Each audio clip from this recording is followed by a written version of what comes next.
It's Platt, and today we head all the way to Hong Kong for this beer. That's next on Platt's Beer of the Week.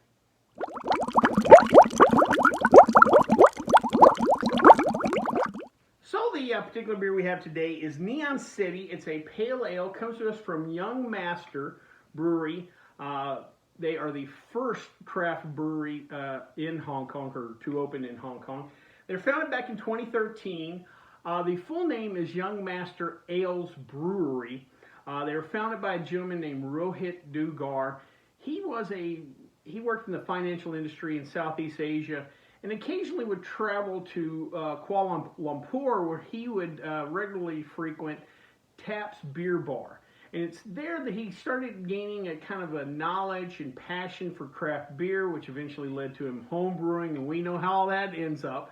He finally decides he wants to start a brewery, more specifically in Hong Kong, which happened in November 2013. They opened the first facility in the southern part of Hong Kong. They opened a 10 hectoliter brewing system.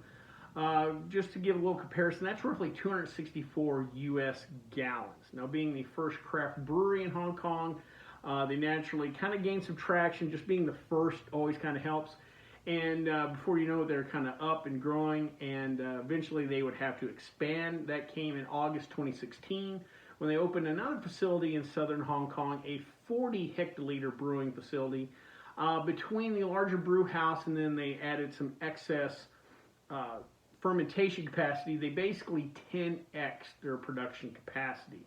And again, in a growing market, you know, Hong Kong, you're part of the largest nation in the world. As far as population, you better ramp up production.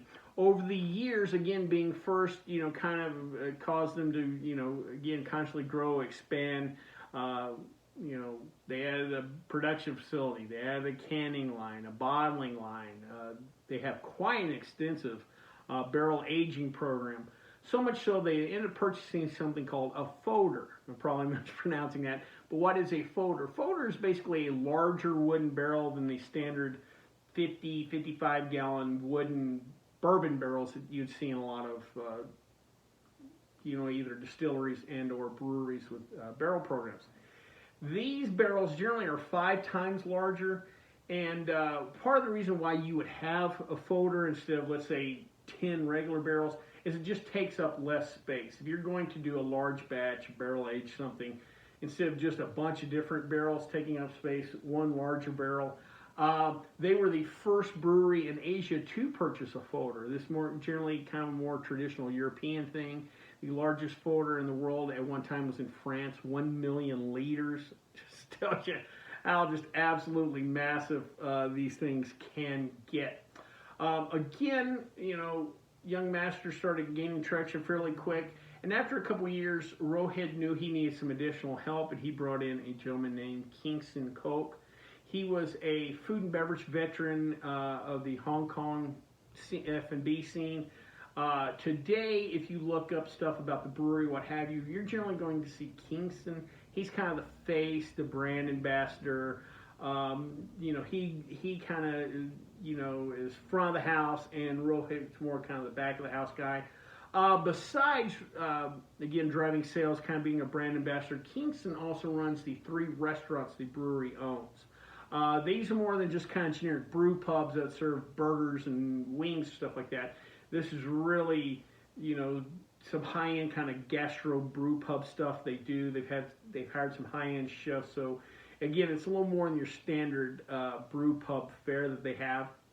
Their beers today are distributed through most of Asia, Australia, and here in the U.S.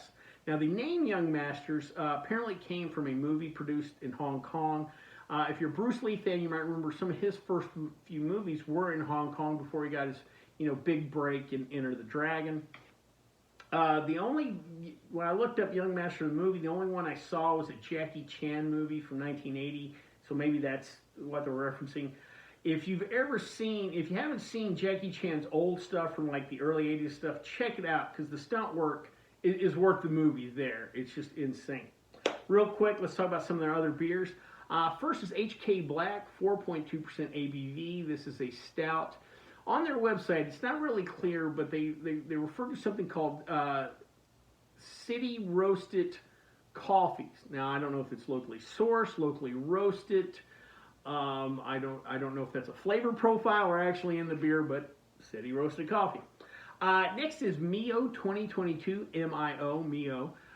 This is a annual barrel release for part of their barrel program. This particular one is 9.5% ABV. It's a Belgian quad aged in a bourbon barrel. Just sounds like just a luscious beer. I would definitely like to get a hold of. Next is Foxtrot. This is a part of a line that they do of different mixed fermentations, lactobacillus, what have you. This is a 7% ABV wild ale made with pink peppercorn and lemon. Now, I like peppercorn on a steak, but I don't know if I've ever seen pink peppercorn. But I do find this concept interesting.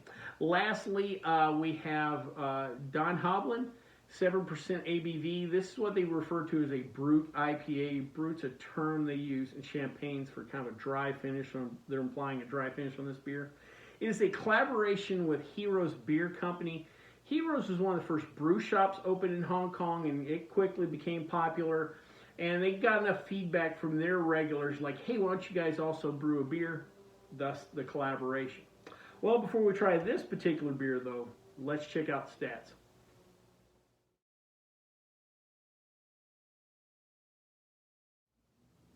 So today I thought, before we try this beer, I thought I'd talk about, we're talking about the Asian craft beer scene. It's still growing, still,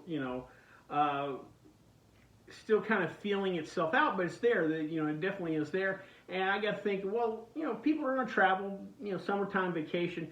I thought I would give you some beer bars to look forward to if you're heading over to Asia. First, let's start at Tokyo. There is 16's Staring Step Case Bar. That's the name of the bar. They specialize in Belgian beers. Yes, oddly enough, you can fly to Tokyo to drink Belgian beers. So they apparently have a really large selection of Belgian beers.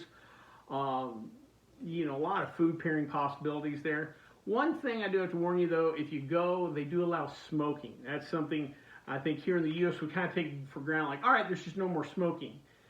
Well, other parts of the world have a little different view on that. Next, if you're heading to Singapore, check out Smith Street Taps. They have over 20 beers on tap. Now, that doesn't seem like a lot, especially here in the U.S. when we have places like Yard House or whatever. But again, this is a part of the world, the craft beer scene still growing. And more importantly, with more than 20 beers on tap, you're probably going to finally get to avoid the kind of green bottle pale lagers that you're just going to find most places that don't have a fully developed craft beer scene. So that's kind of cool. At least you can avoid that option. And lastly, if you're heading to Beijing, keep an eye out for Great Leap Brewing. It is one of their first craft beer breweries in that area. They have 4 locations throughout the city. I just think it'd be cool to go to a craft brewery, in some of these remote locales in the world. Just see how they interpret craft, what they think it is. All right, you're opening a brewery. What's your first beer styles? Are you gonna have a brown ale? Or are you gonna have a blonde ale? Is it all gonna be IPAs? Just interesting to see, how that would work out. Well, enough about that. Let's drink a beer from Hong Kong.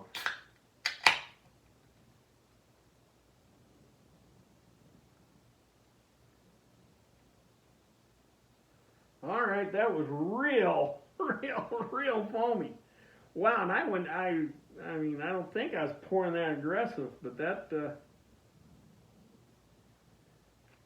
all right, well, we'll let that settle down a moment. Let me at least hit the nose. Oh, wow, that is really, I'm saying they are going with American hops on that one. That just smells very West Coast to me. Get a little malt too on the nose, but that fresh citrusy kind of hops is right there. Let's give it a try.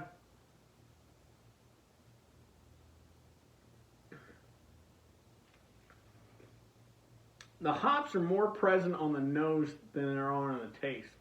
They're still there in the taste, but it's a lot more mellowed out. I was ready for a little punch.